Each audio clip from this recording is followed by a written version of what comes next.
Thank you for joining us, Peter. Thank you for your time. And I would love to start by hearing a bit more about your current role at Apex. What does your day-to-day look like right now? Yeah, of course. So I started Apex Lodging Advisors about 3 years ago. We focus almost exclusively on hotel brokerage throughout the United States, with a primary focus in the state of California. And day to day, my job is very different. No day is really the same. A lot of phone calls, a lot of meetings, a lot of talking to hotel owners about buying and selling assets within the hospitality space. And I have a legal background, so occasionally I do help people out with contract, lease agreements, purchase and sale agreements, things like that as well. So that's mainly where I focus and how I help people within the industry. Amazing. And your company is based in Los Angeles?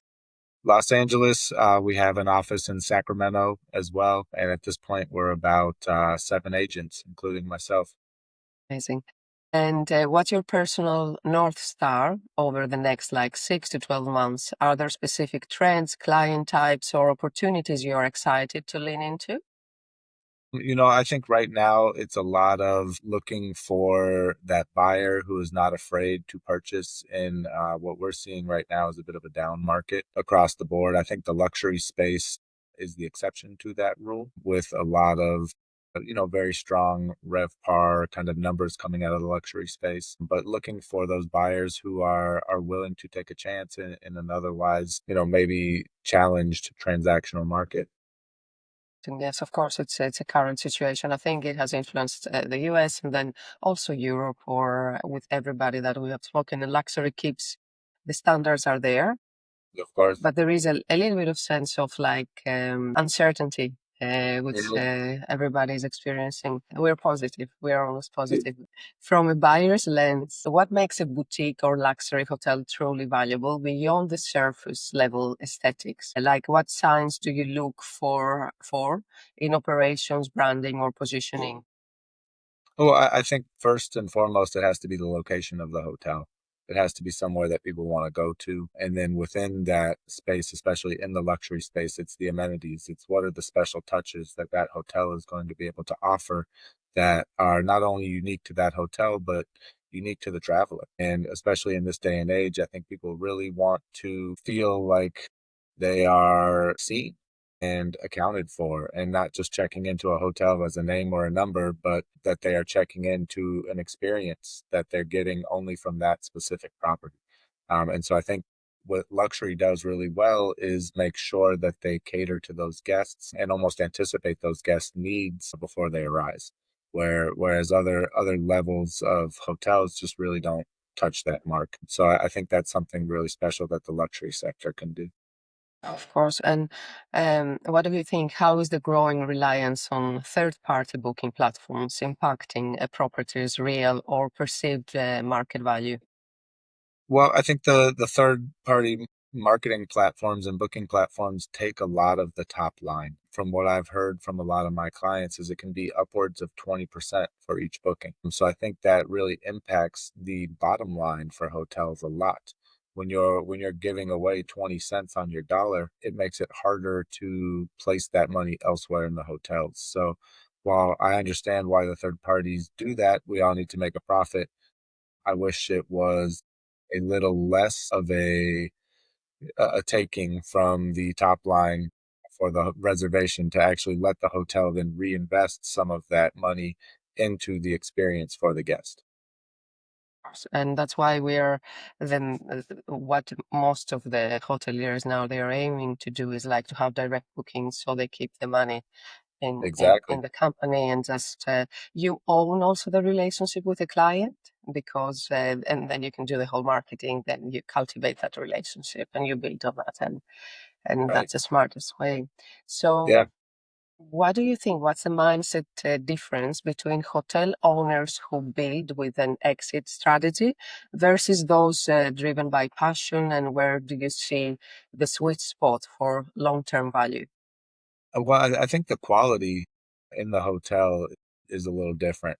When someone is just building as an owner as opposed to a passion project, the person who is more passionate about it, who sees a longer term, they may want to keep the hotel longer term, is going to do nicer finishes, put a little more money into the property, be more invested in the property, where the person who is just doing it as a business opportunity, not to say necessarily they're going to cut corners, but they're not going to be as polished on the details. They're really trying to just maximize revenue at the property and then look for that exit to move on to their next project. So I do think that the passion project for the hotel owner, I would rather stay at that hotel personally, just because that person is going to cater to your needs a little better, whereas the true businessman or woman is just going to be someone who is looking to make as much profit as they can in as quick amount of time as possible, and then move it on to the next potential owner of the hotel. What do you see more often around like the area that you are operating? Do you see most of the investors, they are the long-term investors or they are like short-term investors? I think more the clients that I like to work with are short-term investors. So those are the people that sell, and when people sell hotels, that's better for me. I think that, just being a broker, it's important to know who your clients are, what they're looking for, and knowing that are they going to look for multiple transactions a year, or am I looking for them for something to put them into a passion project kind of, or a long term, like they want to move somewhere and live at the hotel or close to the hotel and then really make that their life's work. So there's two different kinds of people there. For me personally, it's more, I like to work with people who are more interested in kind of flipping the hotels. And I see a lot of people make more money within the industry when they do move hotels more often. From my experience, the hotelier does not get rich from operations. The hotelier gets rich by buying and selling property. And now let's talk a little bit about artificial intelligence, AI. As AI begins to reshape hotel operations and marketing, of course, do you think adoption or lack of it is starting to influence investor confidence and valuations? It's challenging to know, really. I think we're still very early on in kind of a lot of the adoption for hotel owners, for the industry in general, on how AI is going to affect or change what the hotel owner does, how the bookings happen.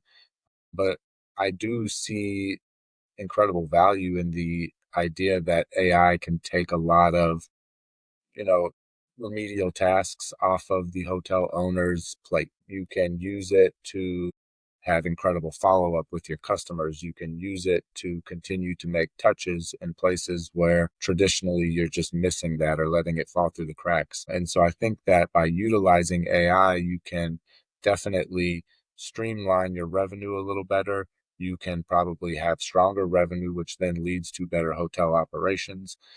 But I'm just not quite sure exactly when and where that AI is going to be super effective yet. I think it's a little too early to tell, but I'm definitely interested in seeing what happens and also incorporating it into my business, Of course. just as a follow up mechanism, as a way to reach out to more people. And it's really incredible what some of the technology I've seen has been able to do. Of course, of course. And it's easier to target, to approach, and to have like a connection with the ideal prospect. And just it's amazing. We've been using AI the last 10 years. In the background is in technology. We've seen that operating in fintechs, in banks, and hospitality, which is one of my, and real estate, of course. Yeah. So are there any subtle red flags you've learned to spot in a boutique hotel deal that others might overlook? Well, I think that you always have to be aware of kind of what they're showing as their net operating income and some of the expenses that the hotel owner is showing on their profit and loss statements. And so as an investor, as an underwriter, you have to be very very keen on exactly where the money is being spent in the current operations and seeing if you're then able to potentially either cut some of those costs or where you want to refocus some of that revenue allocation to provide a better or different guest experience. And so the red flags, I mean, of course, one big red flag is always and will always be the cost of labor. And how much is that cost of labor, especially at these luxury hotels when you have multiple concierge, multiple housekeeping, several turnovers a day on, cleaning the room sometimes, things like that. And knowing, is there a way that potentially, AI can help alleviate some of that cost? A lot of hotel owners now are going to automated services where the check-in is automated. You're no longer working directly with a front desk agent.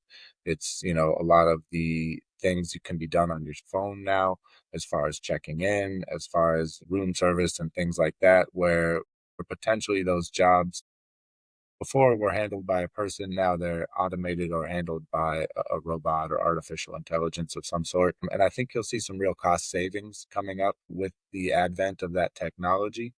But then again, the converse to that is that you lose some of that touch, the guest touch, or the touch with the hotel staff itself. So the red flag would always be understanding where your money is going as an operator, as a new operator.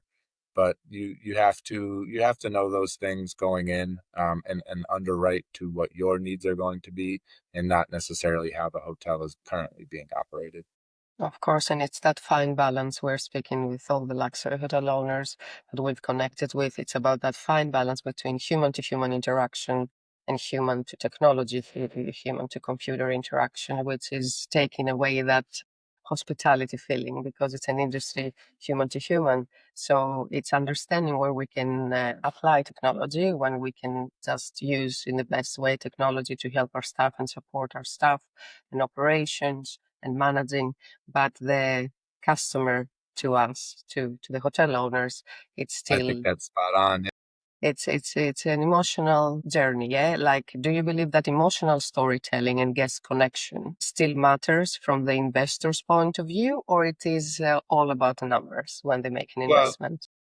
I think it's less important to the actual hotel owner, unfortunately. I think it's more important to the actual people that work at the hotel. I think if you really care about hospitality and you really want to provide that kind of white glove service, the exceptional, especially at the luxury level, you want people in there. The owner will be obviously always concerned with the bottom line. What is my top line revenue? What are my expenses? How much am I going to be able to generate profit from this operation? But with that being said, I think it's really important. And I think a lot of owners are very keen on the idea that they need to put good people in place to provide that guest experience. So I think there's a bit of a mix. And I think it also, the generational guest, or I guess age of the guest really matters as well, with some of the younger generation being much more comfortable with just logging in on their phone and not needing someone to help them. Some of the older generation wants that touch, that ability to speak to someone. They want to walk into a hotel and feel catered to. Where I think some of the younger generation now just wants to walk into a hotel and go directly to their room. So there's that kind of juxtaposition as well, where you still need to cater to both sets. And so it'll be interesting to see where the balance there comes in as well, right? Of like, how many people do you need to cater to, your existing guests, and are you able to automate some of it? And then as well, just, putting the right people in place, and those people that actually do care about providing a quality experience. Because a lot of times I've seen hotel owners and hotels specifically kind of fall in their ratings, in the reviews, because they don't have the right people in place. And so I think that with anything hospitality, it's all about having the right people to provide the right experience. And so that will always be important at the hotel, no matter how automated it becomes. Of course, and then how is luxury perceived by the individual? Sometimes, as you mentioned, it has to do with the age. People want to be looked after in a certain way. The real connection, the honest smile, the simple things. We've seen that it's perceived as luxury, as if for others might be the linen, might be the decoration, might be the interior, might be depends on the individual. That's why having like specific like customer journeys or specific personas. Who is your client, and understanding who is your ideal client you want to connect with, then will shape and will lead accordingly. That's So, right. anything you would love to see more of in the next generation of boutique hotel owners? I think that it would be great to see the younger generation just start owning hotels. And kind of what I see is with a lot of the people I work with, some of these people are second, third generation hoteliers, and they've really adopted the technology, which I think is incredible. I see some of these hotel owners and they're still very old school, right? They've owned the hotel for 30 years. They do it a certain way. They have no flexibility in their operations, or they don't want to update or really apply to the changing times. And what I'm seeing now is some of the younger generation is saying, mom, dad, like, I love that you've done it this way for so long, but now the world is changing, and so we need to change along with it. And I love to see the adoption of technology within the hotel space.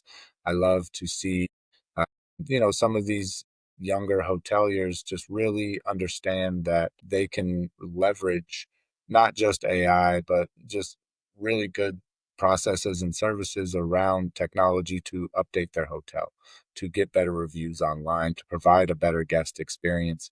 And I think that's really important. Kind of, it matters that you are flexible within the operations of a hotel. It matters that you change with the times. And I think doing that really provides guests with a better experience as well when they feel like they can walk in and have a digital concierge instead of walking up to a desk if that's what they want, or being able to book certain amenities at the hotel and having certain things even potentially catered to them, of knowing ahead of time, like, they're going to want to play golf, they're going to want to go to the spa, they're going to want to do the pool, those things, all being right at their fingertips, where maybe in the past some of the owners don't necessarily anticipate that correctly, or provide those services. I think the younger generation really sees the value in that and is starting to you know be more accommodating to the guest in that regard at hotels. Of course. Now, where can people find you or learn more about Apex, your Sure. company? And Yeah. how do you connect with your prospects, with your future prospects, people that you would Yeah. like to be in touch with? I love phone calls. I'm kind of old school in that regard, where a lot of people have really moved to the digital age. And while I'm still there, I love picking up the phone and calling people. So anyone can give me a call. My cell phone number is 303-6788. You can also email me, first name Peter at apexlodgingadvisors.com. And you can always go to the website, apexlodgingadvisors.com, to see everything we're doing, all the hotels that we have listed, all the services that we provide. It's not just brokerage. And really, we love to be a resource. So anyone that is looking to get into hospitality, anyone that's already in hospitality that wants to continue to buy more properties or sell properties, any of the above, we love to we love to be there for our clients, and create deep and meaningful relationships. Really is the most important thing for us. So if there's ever a need or a service I can provide, those would be the best ways to get in touch. Or also your experience in the legal environment, which is very, very helpful, Absolutely.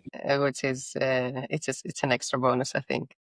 Yeah, it definitely brings a level of trust, and I think, feeling of being taken care of, that not every broker can provide, especially around the legality of, buying and selling property, which can often be very convoluted and complex. So of course. Thank you so much, Peter, for your time. It's been an absolute Thank you for pleasure. having me. Bye bye.